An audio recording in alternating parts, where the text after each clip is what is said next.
11 goes into the beginning of the Roman Empire. All right, this is verse 11. The eagle whom thou sawest come up from the sea is the kingdom which was seen in the vision of thy brother Daniel.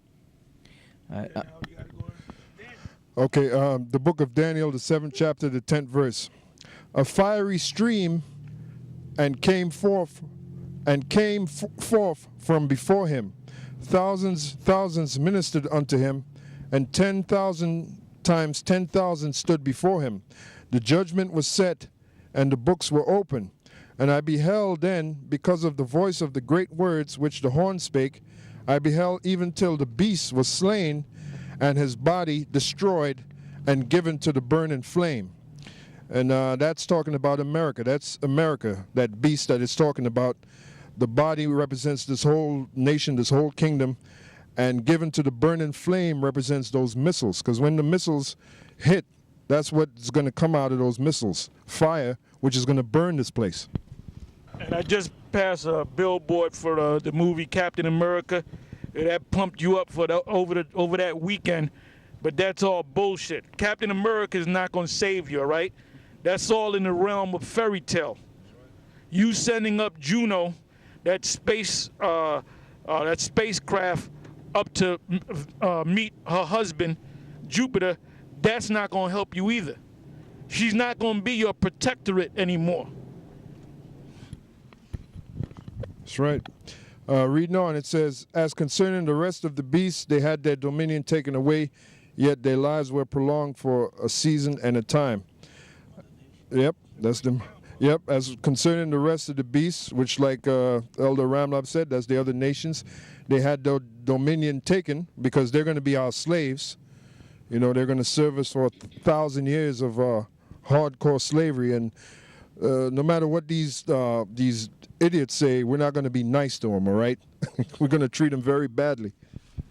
Yeah, those other nations that he just broke down are the nations that came before the beast, that the beast with the many horns and so forth, the many heads found in Revelation 7, 10 horns, 7 heads, and so forth, with crowns upon their heads. When you go back to Daniel, the 7th chapter, and you start from the first verse, it speaks about the Babylonians, then the Medo-Persian Empire, then the Greeks, then the Romans, then the last leg of the Romans. So that part where it says the rest of those nations were preserved is talking about the Babylonians, the Medo-Persians, the Greeks. They had their dominion taken away, yet their lives were prolonged for a season and a time. Like I said, they're going into slavery underneath us, the nation of Israel. Reading on, it says, I saw in the night visions, and behold, one like the Son of Man came up with the clouds of heaven. Obviously, that's talking about the one you call Jesus Christ, which his name is Yahweh Shai. The clouds of heaven represents those chariots, which you know as the so-called UFOs, and came to the Ancient of Days, and they brought him near before him, and there was given him dominion and glory and a kingdom, and there was given him dominion and glory and a kingdom, and all people, nations, and languages should serve him.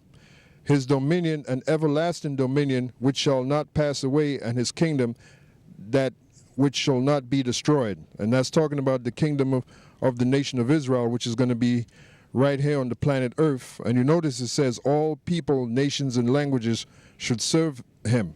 Because like I said earlier, all these other nations, they're going to be our slaves. Now, the only nation that's going to be phased out pursuant to the book of Obadiah after 1,000 years of slavery is the nation of Edom, which is the so-called white man, you so-called white people. So go back to... I got something. 2 Ezra 12 and 11. The eagle whom thou sawest come up from the sea is the kingdom which was seen in the vision of thy brother Daniel. But it was not expounded unto him, therefore now I declare it unto thee. You know, so there were certain times when the prophets, they would see certain visions, but they didn't understand what those visions meant. Just like a lot of the stuff that was written back then, they really didn't understand it, but we understand it now because the Lord has revealed it. You know, the different prophecies of of these different empires that ruled, and how long they were going to rule, or what area or region they were going to rule, what they were going to do. The Lord revealed that to us in these times. It says, behold, the days will come that there shall rise up a kingdom upon earth, and it shall be feared above all the kingdoms that were before it. And that's talking about America, you know, because going back, the Roman Empire was feared greatly, you know, which that's what it began with. But then at the tail end of it, which is the revival of the ancient Roman Empire, today everybody feared America, you know. That's why nobody wanted to make war with America. It says, in the same shall 12 kings reign, one after another. Now that's dealing with the Roman Empire. It says, whereof the second shall begin to reign, and shall have more time than any of the 12. And that particular one that reigned, which was the second Caesar, was Octavian, which was Augustus Caesar, which was nephew to Julius Caesar. It says, and this do the 12 wings signify which thou sawest. So basically the Most High through his angel was showing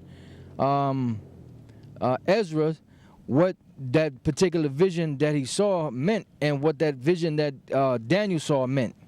It says, as for the voice which thou heardest speak, and that thou sawest not to go out from the heads, but from the midst of the body thereof, this is the interpretation, that after the time of that kingdom there shall arise great strivings, and it shall stand in peril of falling. Nevertheless, it shall not then fall, but shall be restored again to its beginning. And that's what happened when the ancient Roman Empire fell during starting at 193 AD, and they fully fell around 325 AD. Then they came back up into power during the time of the Renaissance, beginning around the mid 1300s, going into like 1453. That's when the deadly wound was being healed, and that's when the ancient Roman Empire and those different the 10 horns, you know, the EU and NATO were coming back, you know, coming back into power. Till today, till you have what you have today: America, NATO, the EU, and all these different nations that were ruling back then, that fell for a certain period of time. Yeah, to show you that this is the Roman Empire coming back and getting ready to go down again. One of the motherfuckers that's going to be preserved for a time, so we can kick their ass. But anyway, I lost my thought. What was I saying? To prove that this is the ancient Roman Empire and it's going down all over again. Yeah. Basically, what we're reading is history as we're seeing it, as we're reading about it, as we're talking about it. Right. You know, and there's nothing that this man could do, because you didn't make the Most High. The Most High made you. You didn't make yourself. The Most High made you. Right. So the Most High has his time that you're gonna go down, and you're gonna go down. You're going down, going back to these NATO, as the elder mentioned. NATO, the EU, and America, the top, I believe it's 17 nations now that have a AAA credit rating are either NATO nations or EU nations. The African nations, Japanese, China, even China, as great as it is economically, doesn't have a AAA credit rating. Only these European nations. And Singapore. So that shows you right there that the nations that are on top are these European nations. So that's that beast all over again. So the head of it, America right now, lost its credit rating, and I keep stressing that. And then the individual from S&P, Standard & Poor's, said their credit rating could go down even further. So there's nothing that America could do, or the U.S. could do, to raise themselves back up. You're in a down decline of your society. So with that, we're pulling up to the camp, and I'm gonna say shalom.